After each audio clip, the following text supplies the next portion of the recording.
அந்த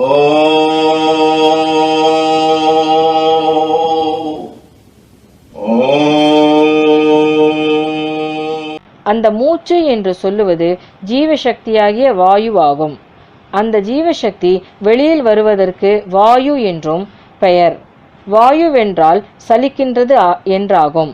அந்த சலனத்தில் இருந்தாகும் விசாரம் உண்டாகிறது. அந்த விசாரத்திற்கு கர்த்தா மனம். அவ்வாறு சலனமுள்ள பொருள் உம்முள் அடங்கியது. அப்பொழுது உம்முடைய மனமும் உள்ளேயே அடங்கிற்று.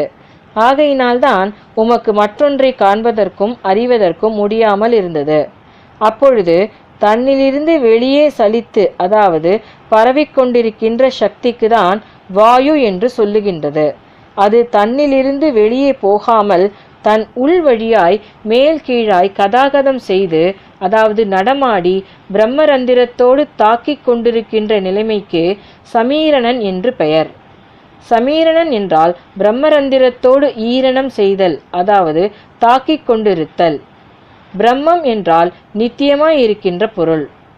அந்த பொருளுடன் தொட்டு வேறுபடாமல் முட்டிக் கொண்டிருக்கின்ற கதியே, அதாவது நடப்பே ஈரணம்.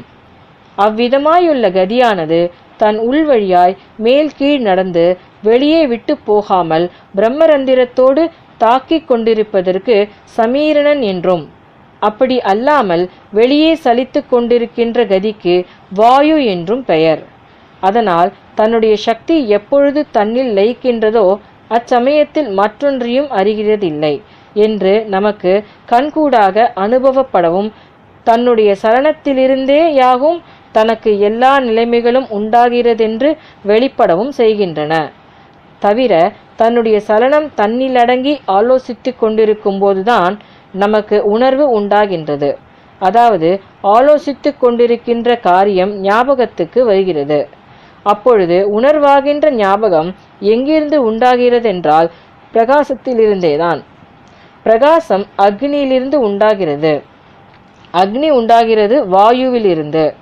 அப்பொழுது வாயுவாகி அக்னியாகி பிரகாசமாகி அறிவாயிருக்கின்ற ஜீவசக்தி தன்னிலேயே அடங்கும் பொழுதுதான் நமக்கு உணர்வு உண்டாகிறது. அப்பொழுது அறிவாயிருக்கும் பொருள் எது? சிஷ்யன், ஜீவசக்தியே.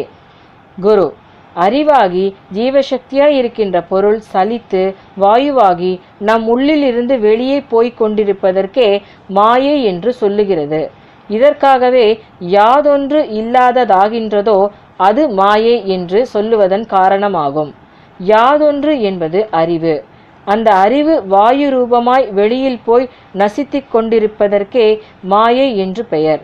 இதற்காகவே தன்னுடைய மாயை என்றும் தன்னிலிருந்து உற்பவித்தது, அதாவது உண்டானது என்றும் சொல்ல காரணம். தான் என்றால் யார் என்பதாய் நீர் கருதுகின்றீர்? சிஷ்யன், தான் என்றால் அவனவனே. குரு, அப்பொழுது மாயையினுடைய உற்பவம், அதாவது உற்பத்தி எங்கிருந்து? சிஷ்யன், அவனவனிலிருந்தே.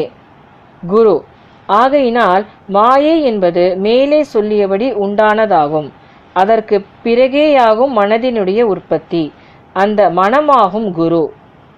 முதலாம் அத்தியாயம் நிறைவு பெற்றது. ஆத்ம நமஸ்காரம்.